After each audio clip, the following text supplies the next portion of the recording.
பற்றி பேச போகிறேன் அப்படின்னா பீரியட்ஸ் பற்றி தான் பேச போகிறேன். இது வாமிட்க்கும் என்ன சம்மந்தம்? பீரியட்ஸ் ஆனால் எனக்கு வாமிட் வந்துடும், முடியாது, தலை சுத்தம், மயக்கம் வரும், கத்துவேன். அல்லா என்னால் முடியவே முடியாது. பீரியட்ஸ் ஆகும், வாமிட் வரும், பெயின் அதிகமாகும், ஹாஸ்பிட்டலுக்கு கூப்பிட்டு போகணும், இன்ஜெக்ஷன் போடணும், டேப்லெட் போடணும், அதுக்கப்புறம் ரெக்கவரி ஆகும். 2 hours தூங்கணும், அதுக்கப்புறம் ரெக்கவரி ஆகும். Hi hello friends, welcome back to my channel. எல்லோரும் எப்படி இருக்கீங்க? நல்லா இருக்கீங்களா? நல்லா இருப்பீங்கன்னு நம்புகிறேன். இதுதான் நீங்கள் என்னோடய வீடியோ ஃபஸ்ட் டைம் பார்க்குறீங்கன்னா சப்ஸ்கிரைப் பண்ணிவிட்டு பாருங்கள். அப்போ தான் என்னோடய வீடியோ நோட்டிஃபிகேஷனாக உங்களுக்கு வரும். ஓகே, இன்றைக்கி என்ன வீடியோ பார்க்க போகிறோம் அப்படின்னா, இது பேசிக்காக நிறைய பேர் கொஞ்சம் வருஷத்துக்கு முன்னாடி பேசுகிறதே கிடையாது. பட் இப்போ அது பயங்கரமாக நார்மலைஸ் ஆயிடுச்சு. எதை பற்றி பேச போகிறேன் அப்படின்னா பீரியட்ஸ் பற்றி தான் பேச போகிறேன். இந்த பீரியட்ஸ் பெயினால் நான் பயங்கரமாக எனக்கு தெரிஞ்சு என் அளவுக்கு யாருக்குமே பீரியட்ஸ் பெயின் வந்திருக்காதுன்ற அளவுக்கு நான் பெயினை கோ த்ரூ பண்ணியிருக்கேன். நிறைய பெண்கள் பார்க்கலாம், இல்லை ஆண்கள் பார்க்கலாம். ஒரு ஆண் ஒரு சிஸ்டருக்கு என்ன சொல்கிறது, சிஸ்டரோட வலி தெரிஞ்சிருக்கும். ஒரு ஆணுக்கு இது தெரியாத விஷயம் கிடையாது. தெரியாத ஒரு விஷயம் நான் பேச போகிறது கிடையாது. ஏன்னா நம்ம சின்ன வயசுலேருந்து நம்ம சிஸ்டர் இந்த பியூபர்ட்டி ஃபங்க்ஷன் அதெல்லாமே பார்த்து தான் வளர்கிறாங்க. அப்படி சிஸ்டர் இல்லை அப்படின்னா கூட எதிரில் பக்கத்தில் ரிலேஷன்ஸ் அந்த மாதிரி பார்க்குறாங்க. இந்த மாதிரி ஃபங்க்ஷன்ஸ் இருக்குது, இந்த மாதிரி அப்படின்னு எல்லாமே தெரியும். அண்ட் ஹஸ்பண்ட்க்கு ஒய்ஃப்க்கு பற்றி தெரியும், அண்ட் அம்மாவை பற்றியுமே தெரியும். ஸோ இது ஒரு பேசக்கூடாத விஷயமோ இல்லை எல்லாருக்கும் மறைச்சி பண்ணுற ஒரு விஷயமோ கிடையாது. ஸோ இந்த வீடியோ யார் பார்த்தாலுமே உங்களோட சிஸ்டருக்கோ உங்களோட ஒய்ஃப்க்கோ எல்லாருக்குமே இது ஷேர் பண்ணுங்கள். ஏன்னா கொஞ்சம் இம்பார்ட்டண்ட்டான கொஞ்சம் விஷயங்கள் நான் சொல்ல போகிறேன். அண்ட் நான் சஃபர் ஆனேன், நான் அதுலேருந்து எப்படி ரெக்கவர் ஆனேன் அப்படின்ற விஷயத்தையும் நான் சொல்ல போகிறேன். நான் ஸ்பீடாக முடிச்சிடறேன். நான் ஒரு கதை, ஓகேவா? என் லைஃப்பில் ஒவ்வொரு ஸ்டேஜில் நான் நடந்தது எல்லாத்தையுமே நான் சொல்ல போகிறேன். இந்த பீரியட்ஸ் பெயினால் நான் பயங்கரமாக எனக்கு தெரிஞ்சு என் அளவுக்கு யாருக்குமே பீரியட்ஸ் பெயின் வந்திருக்காதுன்ற அளவுக்கு நான் பெயினை கோ த்ரூ பண்ணியிருக்கேன். ஸ்கூல் படிக்கும் போதுலேருந்து எனக்கு ஒரு எயித்தில் ஏஜ் அட்டன் ஃபங்க்ஷன் எனக்கு நடந்துச்சு. 9th 10th 10th கொஞ்சம் கொஞ்சம் கொஞ்சம் கொஞ்சம் பெயின்ஸ் வரும். 10thலேருந்தே எனக்கு பெயின் அதிகமாக இருக்க ஆரம்பிச்சிது. ஸோ அப்போத்துலேருந்தே என்னால் முடியவே முடியாது. ஹாஸ்பிட்டலுக்கு போய் ட்ரிப்ஸ் ஏற்றி அந்த அளவுக்கு ஆகிடும், ரொம்ப முடியாமல் போயிடும். அதுக்கப்புறமா தான் நான் கொஞ்சம் கொஞ்சம் கொஞ்சம் கொஞ்சம் எனக்கு தெரியல. அப்போது பீரியட்ஸ் பெயினும் அந்த அளவுக்கு இருக்குமா அப்படின்றது தெரியல. ஆனால் அந்த மாதிரிலாம் தான் ஆகும். ஸ்கூல்லேருந்து வீட்டுக்கு கூட்டிகிட்டு வந்துடுவாங்க, பேரண்ட்ஸ்க்கெலாம் ஃபோன் பண்ணி அதே மாதிரி நடக்கும். 11th 12thலேயுமே இதே மாதிரி ஆச்சு எனக்கு. ஆனால் 10th நான் என்ன பண்ணேன்னா, பீரியட்ஸ் ஆகிறதுக்கு ஒரு 3 days நமக்கு தெரிஞ்சிடும், டேட்லாம் கரெக்டாக வரும். ஸோ அந்த டேட்டுக்கு ஒரு 3 daysக்கு முன்னாடி என்ன பண்ணோம், மில்கில் பால் சுடு பண்ணி நைட்டில் குடிச்சிட்டு தூங்கினா நம்மளுக்கு பீரியட்ஸ் பெயின் கொஞ்சம் கண்டிப்பாக கம்மியாகும். ஸோ அதை நான் கண்டினியூ பண்ண ஆரம்பித்தேன். ஏன்னா எனக்கு தெரிஞ்ச ஒரு ஃப்ரெண்டு சொன்னாங்க, ஃப்ரெண்டோட அம்மா சொன்னாங்க, இந்த மாதிரி இந்த பால் குடிமா அப்படின்னு சொல்லிட்டு. அதனால் அந்த டேஸ்க்கு 1 week முன்னாடி மில்க் குடிக்க ஆரம்பிச்சிட்டேன். கொஞ்சம் ரெக்கவர் ஆச்சு. அதுக்கப்புறம் என்ன ஆச்சுன்னா, இப்போ ஸ்கூலுக்கு போயிடுவேன். ஸ்கூலுக்கு போயிட்டு பீரியட்ஸ் ஆனால் அந்த ஸ்பாட்டில் எனக்கு எப்படி அது ஆகும்னே எனக்கு தெரியாது. பீரியட்ஸ் ஆகிடுச்சுன்னா உடனே எனக்கு வாமிட் வரும். எனக்கு ஒரு மாதிரி பெரட்டும், தலை சுத்தம், என் கால் நான் வாமிட் எடுக்கிறேன்ல, இப்படி நான் உட்காந்து எடுத்தேன்னா என் கால் செம்ம ஸ்பீடாக இப்படி ஆடும். எனக்கு வெயிட் என்ன சொல்கிறது, ஸ்ட்ரென்த்தே இல்லாமல் என் கால் டக்கு டக்கு டக்கு டக்கு டக்குன்னு அப்படி ஆடும். ஸோ சுத்தமாக முடியாது, என்னால் நிற்கவும் முடியாது, உட்காரவும் முடியாது, தண்ணி குடிக்க முடியாது, படுக்க முடியாது. அது அந்த பெயினை கோ த்ரூ பண்ணவங்களால மட்டும்தான் தெரிஞ்சுக்க முடியும். இந்த 11th 12th ஃபுல்லாகவே எனக்கு அப்படி தான் போகும். ஒவ்வொரு மந்த்தும் நான் லீவ் போடுவேன். ஒவ்வொரு மந்த்தும் ஸ்கூலுக்கு தான் ஆகணும், லீவ் தர மாட்டேன் அப்படின்னு சொல்லுவாங்க. என் மிஸ்கிட்டெல்லாம் போய் சொன்னாங்க, நம்ம சொல்லுவாங்க ஒரு இதுவே இல்லாமல். இது என்ன உனக்கு, எங்கள் மிஸ் ஒருத்தவங்க இருந்தாங்க 12th. என் லைஃப்பில் அந்த மாதிரி ஒரு டீச்சர் ஒரு மிஸ்ஸை நான் பார்த்ததே கிடையாது. எல்லாருமே சப்போர்ட் தான் பண்ணுவாங்க. ஆனால் இவங்கள என்னென்ன உனக்கு மட்டுமா வருது, எல்லாருக்கும் தானே வருது, நீ என்ன புதுசாக முடியலன்னு சொல்லிட்டு இருக்க. எனக்கு இப்போ நினச்சா கூட அப்படி இரிட்டேட் ஆகுது, நீலாம் ஒரு பொண்ணாடி அப்படின்னு கேட்கணும் போல இருக்குது. ஏன்னா அந்த அளவுக்கு எனக்கு முடியாது. அப்பயுமே ஸ்கூல்லேயே இருக்க வச்சாங்க அவங்க. நான் சொன்னேன், என்னோட கிளாஸ் சார் அவர் புரிஞ்சுக்குவார், லீவ் கொடுத்துருவார். இவங்க என்ன நீ மட்டுமா அப்படி இப்படின்னு சொல்லி நான் அங்கேயே உட்கார வச்சாங்க. அந்த ஸ்கூலே பார்க்குது என்ன. வலியில பொறல்றேன். ஸ்டெப்ஸ் இருக்கும். ஸ்டெப்ஸுக்கு கீழேருந்து அப்படியே உருண்டு வழுந்து விழுந்து எங்க அம்மாக்கெல்லாம் ஃபோன் பண்ணி ஹெச்எம் ரூமுக்குலாம் போய் அங்கேயே வாமிட் எடுத்தேன். என் ஃப்ரெண்ட்ஸ் அது எல்லாமே எடுத்து போட்டு என் லைஃப்ல நான் மறக்க முடியாத அளவுக்கு எனக்கு வந்து ஒரு பெயின் வந்துச்சு. அதுக்கப்புறம் அப்படியே ஸ்ட்ரெயிட்டா ஹாஸ்பிட்டலுக்கு கூட்டிட்டு போயிட்டு, அங்க போய் ட்ரிப்ஸ் ஏத்திட்டு ஒரு 2 ஹார்ஸ் நான் வந்து அப்படியே தூங்கிட்டேன். கான்ஷியஸாவே இல்ல எனக்கு. நான் அப்பவே அவங்க எனக்கு தெரியும் எனக்கு இந்த மாரிலாம் ஆகும்னு எனக்கு தெரியும். தெரிஞ்சு தான் நான் சொன்னேன் மிஸ்கிட்ட. அவங்க வந்து என்ன அனுப்பவே கிடையாது. ஏன்னா ஒவ்வொருத்தவங்க ஹெல்த் வந்து ஒருத்தவங்களால முடியும், ஒருத்தவங்களால முடியாது. ஏன்னா அவங்க அப்பவே அனுப்பியிருந்தா எனக்கு இவ்ளோ பெரிய பிரச்சனை ஆயிருக்காது. அப்ப என்ன அனுப்பாம அவங்க வச்சுட்டு இருந்து, அது ஈவினிங் ஆக எனக்கு மார்னிங் ஆச்சு. நான் ஆஃப்டர்நூன் வரைக்கும் நான் எப்படி எப்படியோ க வயிறு வலி இது பண்ணிட்டு இருந்தேன். என் ஃப்ரெண்ட்ஸ் என்ன பண்ணாங்க, மதியானம் கர்ட் வாங்கிட்டு வந்து கொஞ்சம் ஊட்டி விட்டாங்க. "இல்ல ரொம்ப முடியாம இருக்கியே" அப்படின்னு சொல்லிட்டு, கர்ட் சாப்பிட்டு ஒரு 2:00லாம் எனக்கு இது நடக்குது. 2 ஒரு 3:30 ஆகுது. எங்க அம்மா வரத்துக்கு 1 1½ ஹவர்ஸ் ஆகுது.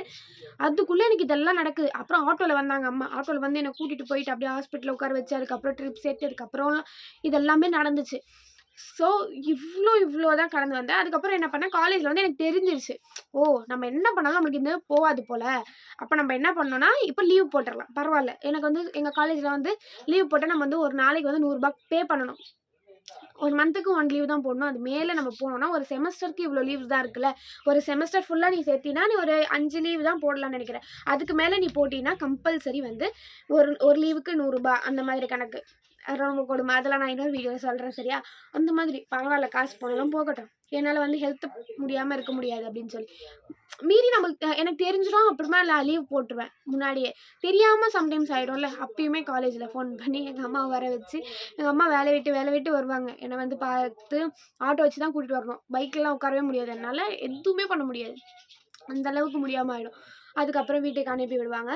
இது ஓகேன்னு பார்த்து, சிவியரா எங்க எடுத்துட்டு வந்து விட்டுருக்கு அப்படின்றத நான் வந்து வீடியோ கடைசியில சொல்றேன். காலேஜ்லயும் அதே மாரி நடக்கும். அதே மாரி பீரியட்ஸ் ஆகும். அதே மாரி பீரியட்ஸ் ஆன உடனே எனக்கு எப்படி வாமிட் வரும்? அது யாருக்காவது அந்த மாரி நடந்திருக்கா அப்படின்னு சொல்லி எனக்கு கமெண்ட்ல சொல்லுங்க. வாமிட். பீரியட்ஸ்க்கும் வாமிட்க்கும் என்ன சம்மந்தம்? பீரியட்ஸ் ஆனா எனக்கு வாமிட் வந்துரும். முடியாது. தலை சுத்தும். மயக்கம் வரும். கத்துவேன். அல்லா! என்னால வந்து முடியவே முடியாது. அந்த அளவுக்கு எனக்கு வந்து பிரச்சனையா இருக்கும். அதுக்கப்புறம் அதையுமே ஸ்கூல்லேருந்து வர்றது, காலேஜ்லேருந்து வர்றது, இதே மாரி தான் வேலையிலயும் போய் இதே தொடருது எனக்கு. அப்ப பாரு, ஸ்கூல்ல நம்ம சொல்லி வந்துட்டோம். காலேஜ் சொல்லி பே பண்ணி வந்துட்டோம். வேலையில நம்மளுக்கு எப்படி லீவ் தருவாங்க? அந்த டைம்ல நான் நினைப்பேன், இன்டர்வியூல நம்ம சொல்லிடலாமா இந்த மாதிரி? சத்தியமா நான் வந்து நினைப்பேன். இன்டர்வியூல நம்ம சொல்லிடலாம். இந்த மாதிரி நம்மளுக்கு பெயின் வரும். இந்த மாதிரி நான் லீவ் போட்டேன் அப்படின்னு சொல்லிடலாம். அப்படின்னு யோசிப்பேன். அங்கேயும் போனேன். அங்கேயும் இதே மாதிரி நடக்குது. ஒரு நாள் முதுகு வலி அப்படின்னு சொல்லி லீவ் போடுவேன். ஒரு நாள் வந்து தலைவலின்னு சொல்லி லீவ் போடுவேன். ஒரு நாள் ஸ்டொமக் பெயின் அப்படின்னு சொல்லி லீவ் போடுவேன். ஒவ்வொரு மந்த்துமே இதே தான் வரும். இதுக்காக மட்டும் தான் நான் லீவ் போடுவேன். வேறு எதுக்காகவுமே நான் லீவே போட மாட்டேன். மோஸ்ட்லி என்னோட நான் ஒர்க்குன்னு பண்ணிட்டா எனக்கு ரொம்ப பிடிச்சி தான் பண்ணுவேன். பிடிக்கலன்னா அந்த வேலையை நான் பண்ணவே மாட்டேன். எந்த ஒரு விஷயமா இருந்தாலும் எனக்கு ஒரு ஒர்க் நான் போறேன்னா எனக்கு பிடிச்சி பண்ணுவேன். ஸோ எனக்கு தேவையில்லாத லீவு, எனக்கு உடம்பு முடியல, எனக்கு ரொம்ப முடியலனாலும் நான் போயிடுவேன். ஏன்னா என்னோட லீவ் வந்து அதுக்கு தேவைப்படும்ல. ஏன்னா அந்த டைமில் வந்து நான் கண்டிப்பாக வந்து லீவ் போட்டு தான் ஆகணும் அப்படின்றதாலே எனக்கு உடம்பு சரியில்லாத போதெல்லாம் ஒர்க் போயிட்டு இந்த மாதிரி டைமில் வந்து ரெஸ்ட் எடுத்துப்பேன். இதையே தொடர்ந்துகிட்டே இருந்தேன். எனக்கு வந்து ஒரு 7 இயர்ஸ் ஆகுதுன்னு வச்சுக்கோங்க இப்போ. ஆமாம் 6 இயர்ஸ் ஆகுது கரெக்டாக நான் காலேஜ் முடிச்சு. ஸோ இந்த 6 இயர்ஸுமே கொஞ்சம் இப்படி தான் வந்து என்னோட பெயினை வந்து நான் கடந்துகிட்டே இருப்பேன். ஆனால் அதுக்கு வந்து ஒரு சொல்யூஷன் தெரியல. அதுக்கப்புறம் எங்கள் அம்மா என்ன சொன்னாங்க, இதே மாதிரி உனக்கு வருது. உங்களுக்கு எப்படி இருக்கும்னு யோசிச்சு பார்த்தீங்களா? நம்மளுக்கு வந்து தெரியாமல் வந்தால் பரவாயில்ல. நம்மளுக்கு தெரியும்ல இந்த வலி இப்படி இருக்கும் அப்படின்னு தெரிஞ்சு நரக வலி. சம்டைம்ஸ் வந்து ரோட்டில் ஹாஸ்பிட்டல் போனால் தான் சரியாகும். கம்பல்சரி நான் ஹாஸ்பிட்டல் போகணும். கம்பல்சரி நான் ஊசி போடணும். கம்பல்சரி நான் டேப்லெட் போடணும். எனக்கு பீரியட்ஸ்னால் எப்படி தெரியுமா இருக்கும்? பீரியட்ஸ் ஆகும், வாமிட் வரும், பெயின் அதிகமாகும், ஹாஸ்பிட்டலுக்கு கூப்பிட்டு போகணும், இன்ஜெக்ஷன் போடணும், டேப்லெட் போடணும், அதுக்கப்புறம் ரெக்கவரி ஆகும். 2 ஹவர்ஸ் தூங்கணும், அதுக்கப்புறம் ரெக்கவரி ஆகும். This is my routine. Monthly நமக்கு தெரிஞ்சிடும். 20ஆம் தேதி வருதா, அப்போ இந்த மாதிரி. 7ஆம் தேதி வருதா, அப்போ நம்மளுக்கு இந்த மாதிரி. அந்த மாதிரி ஒவ்வொன்றுமே நான் தெரிஞ்சு அப்போ எனக்கு அந்த மந்த்தே எனக்கு ஸ்பாயில் ஆகிடும்ல. பேக் பெயின் அந்த மாதிரி இருக்கும். கால் வந்து யாராவது அமுக்கி விடணும். அந்த அளவுக்கு கால் பெயினாக இருக்கும். அதான் சொல்கிறேனே, என்ன மாதிரி வந்து யாருமே அனுபவிக்க முடியாத அளவுக்கு கஷ்டத்தை வந்து நான் அனுபவித்தேன்.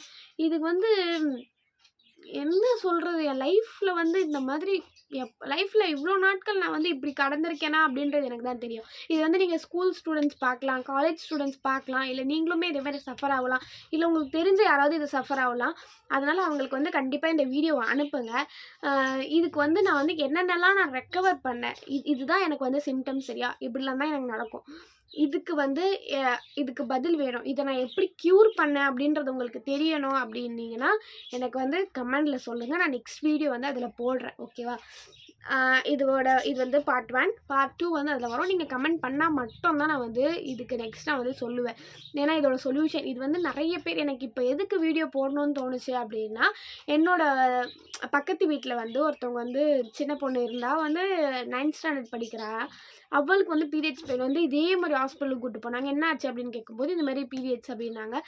ஓகே. அப்போ வந்து நான் நினச்சிட்டு இருந்தேன் எனக்கு மட்டும் தான். ஆனால் என் ஃப்ரெண்ட்ஸ் என்னை சுற்றி இருக்கிற என் ஃப்ரெண்ட்ஸ்க்கு இவ்வளோ பெயின் வரவே வராது. யாருக்குமே வராது. நான் பார்த்த ஸ்கூல், காலேஜ் எங்கேயுமே இவ்வளோ பெயின்ஸ் யாருக்குமே வந்ததில்ல. நான் வந்த அளவுக்கு. எல்லாருமே என்ன சொல்லுவாங்கன்னா, "நீ தாங்க மாட்ட, நீ தாங்க மாட்ற, நீ தாங்க மாட்ற, நல்லா சாப்பிட்டா தான் தாங்குவ" அப்படின்னு சொல்லி உண்மையிலே எனக்கு வந்து எனக்கு ஸ்ட்ரென்த் இல்ல. நான் சாப்பிடாததால தான் எனக்கு வந்து இந்த பெயின் வந்து நான் தாங்கிக்க முடியல. இது வந்து நார்மல். எல்லாருக்கும் இப்படி தான் நடக்கும் அப்படின்றது வந்து நான் ஒரு தப்பா நினச்சு வச்சிருந்தேன். என்னால எல்லாருக்குமே மாசம் மாசம் இப்படி தான் வரும் அப்படின்றது நான் மைண்ட் செட் பண்ணேன். எனக்கு வந்து காலேஜ் அப்போ தான் எனக்கு தெரியுது, இது வந்து எல்லாருக்குமே நார்மல் கிடையாது. இப்போ என் ஃப்ரெண்ட்ஸ்லாம் வந்து என்ன உட்காந்துட்டு இருப்பாங்க, பீரியட்ஸ் ஆயிடுச்சுன்னுவாங்க, போய் சேஞ்ச் பண்ணிட்டு வருவாங்க. அவ்வளோதான். நார்மலா ஏன்னா எனக்கு எனக்கு வந்து ஷாக்கிங்கா இருக்கும். "நீ சிரிக்கிற? எப்படி நீ வந்து பீரியட்ஸா இருக்கும்போது நீ காலேஜ் வருவியா? பீரியட்ஸா இருக்கும்போது நீ வந்து அவுட்டிங் எங்கேயாவது நாங்க போனோம்னா, பீரியட்ஸ்ல இருக்கேன், வரேன்" அப்படின்னுவா. என் வாழ்க்கையில வந்து நான் பீரியட்ஸ் அப்போ வந்து வீட்ட தாண்டி கூட எங்கேயுமே எங்கேயாவது போனாலே என்னை இட்டுன்னு வந்து தூக்கிட்டு வந்து தான் இங்க படுக்க வைக்கணும். அந்த மாதிரி இருக்கும். இந்த மாதிரிலாம் வந்து நான் கஷ்டப்பட்டேன்.